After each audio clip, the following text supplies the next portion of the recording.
Hi guys, nangiwan ako karon og Kasi siguro ganyan siya abot sa ilalong. magnegosyo. Tanawa siya dahil.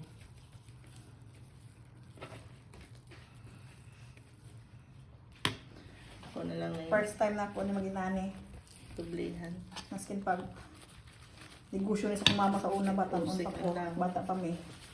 Pero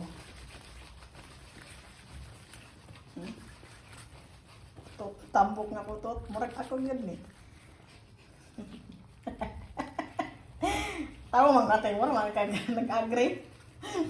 I-circle pa siya. Tap dakog tiyan. Murag ikaw. Nag-ako. Oh, kaya te. Oh, no? Kaya na dili. Sa imong paminaw. Tambok man siya.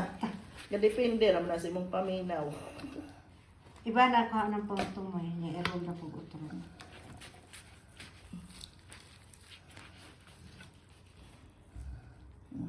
Ano?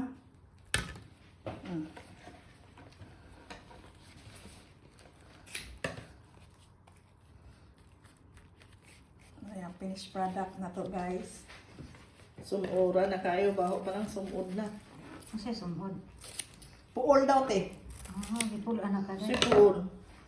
Sumod good. Puol sumod. Ha?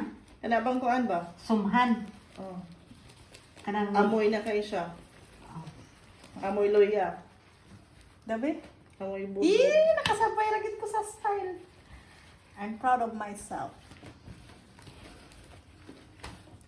Siya, ko ano siya, kamao siya mo legit. Ang paborito mo yan eh. Ang imuha pinalapad. Ako ah? Mm. Kay, tanaw ni akong lawas. It will reflect my body. Kanang himas-himasa siya ni kauman mo bro. Masimason dyan na day. What man ito na ko?